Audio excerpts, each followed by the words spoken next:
Hello students, आज अपने video में मैं आपको उत्पादन संभावना वक्र या प्रोडक्शन पॉसिबिलिटी कर्व के बारे में विस्तार से बताऊंगी।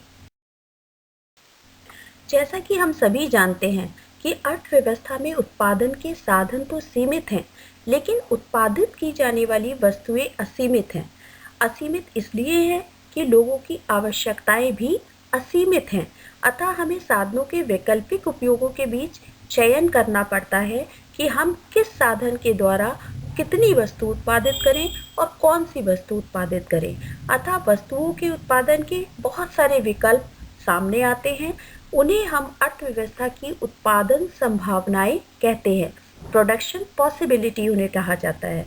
अगर हम इन्हें एक डायग्राम के द्वारा, एक रेखा चित्र के द्वारा प्रदर्शित करें तो उनके द्वारा जो रेखा बनती है उसे हम उत्पादन संभावना वक्र या प्रोडक्शन पॉसिबिलिटी कर्व कहते हैं। जैसा कि पिछली स्लाइड में आपने देखा, तो इससे ये निष्कर्ष निकलता है कि दो वस्तुओं के उन विभिन्न संयोगों को पीपीसी कर्व प्रदर्शित करता है, जिससे अर्थव्यवस्था में उपलब्ध संसाधनों एवं तकनीक का प्रयोग करके एक विशेष समय पर उत्पादित किया जा सकता है। और इसमें एक क्लॉज और भी होता है कि एक वस्तु के उत्पादन की मात्रा को अगर हम बढ़ाते हैं तो उसके लिए हमें दूसरी वस्तु के उत्पादन की मात्रा को कम करना पड़ता है। अब हम उत्पादन संभावना को एक तालिका के माध्यम से और एक डायग्राम के माध्यम से समझने का प्रयास करते हैं। माना हमारे पास दो वस्तु हैं, एक्स वस्तु और वाई वस्तु, और इन वस्तुओं के 5 संयोग हो सकते हैं जो कि तालिका में दर्शाए गए हैं। अगर हम अपने सारे संसाधनों को वाई वस्तु के उत्पादन में लगा देते हैं तो एक्स वस्तु के उत्पादन में कोई भी संसाधन शेष नहीं रह जाएगा।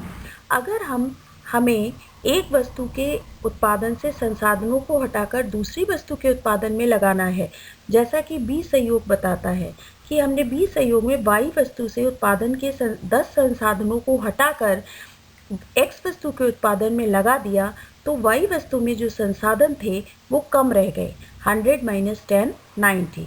फर्दर अगर हम वाई वस्तु के उत्पादन में लगे संसाधनों में से कुछ और संसाधनों को एक्स वस्तु के उत्पादन में लगा दें तो वाई वस्तु पे जितने भी उत्पादन में संसाधन लगे हैं वो फिर कम हो जाएंगे, 90 - 20 70। फिर हम अगेन ऐसा करते हैं तो 70 - 30 40। और लास्ट ई संयोग दिखाया गया है कि अगर हम अपने सारे संसाधन एक्स वस्तु के उत्पादन में लगा दें तो वाई वस्तु के उत्पादन से हमें सारे संसाधनों को हटाना पड़ेगा। इसी को हमने रेखा चित्र के माध्यम से दिखाने का प्रयास किया है। ए, बी, सी और डी बिंदुओं को मिलाने पर हमें उत्पादन संभावना वक्र जो है वो प्राप्त हो जाता है। मान्यताएं, एजम्पशंस। पीपीसी कर्व में हम ये मानकर चलते हैं कि केवल दो वस्तुओं का ही एक्स तथा वाई का ही उत्पादन हो रहा है। दूसरी मान्यता है कि उत्पादन के साधनों की मात्रा जो है वो निश्चित रहती है, स्थिर रहती है, उसमें कोई भी परिवर्तन नहीं होता है। तीसरा, साधनों को एक वस्तु के उत्पादन से अगर हम हटाते हैं तो हम उन्हें दूसरी वस्तु के उत्पादन में लगा सकते हैं। लास्ट है, समस्त संसाधनों का कुशलता के साथ प्रयोग किया जाता है। अगर कुशलता के साथ हम प्रयोग नहीं करते हैं तो वो पीपीसी कर्व की मान्यता नहीं हो सकती है। उत्पादन संभावना वक्र की विशेषताओं के बारे में जानते हैं। पहली विशेषता है, बाएं से दाएं नीचे की ओर झुकती हैं, slopes downwards from left to right. पहली विशेषता है कि पीपीसी वक्र का ढाल ऋणात्मक होता है, क्योंकि जैसा कि पिछली स्लाइड्स में आपने जाना कि इसकी एक प्रमुख विशेषता है कि अगर हम एक वस्तु के उत्पादन को बढ़ाते हैं तो हमें दूसरी वस्तु के उत्पादन को इसके लिए कम करना पड़ता है। पीपीसी वक्र की दूसरी विशेषता है, मूल बिंदु के प्रति नतोदर, concave to the point of origin. इसका अर्थ ये है कि अगर हम एक वस्तु का उत्पादन बढ़ाते हैं तो हमें दूसरी वस्तु की अधिक मात्रा का त्याग करना पड़ता है। जैसे जैसे अगर हम एक्स वस्तु का उत्पादन बढ़ाएंगे वैसे वैसे हमें वाई की अधिक मात्रा का त्याग करना पड़ता है। इसके डायग्राम को मैं नेक्स्ट स्लाइड में आपको दिखाऊंगी। जैसा कि आप इस रेखा चित्र में देख रहे हैं कि ओ एक्स एक्सिस पर हमने एक्स वस्तु को लिया है तथा ओ वाई एक्सिस पर वाई वस्तु को लिया है। जैसा कि मैंने बताया, दूसरी विशेषता कि ये मूल बिंदु के प्रति नतोदर होती है, अर्थात अगर हम एक वस्तु का उत्पादन बढ़ाते हैं वैसे वैसे हमें दूसरी वस्तु की अधिक मात्रा का त्याग करना पड़ता है। इसमें आप देखिए, अगर यदि कोई भी व्यक्ति है, अगर वो x वस्तु की मात्रा को बढ़ाता है, a से वो c बिंदु पर जाता है, तो उसे y वस्तु की a और b मात्रा का त्याग करना पड़ता है। फर्दर अगर वो C से E पर जाता है, X वस्तु की मात्रा को बढ़ाता है, तो वो Y वस्तु की उसे CD मात्रा का त्याग करना पड़ेगा। अगर वो X की E से G पर जाता है, तो उसे Y वस्तु की EF मात्रा का त्याग करना पड़ेगा। अगर वो X वस्तु के लिए G से I बिंदु पर जाता है, तो उसे G और H मात्रा का त्याग करना पड़ेगा Y वस्तु की।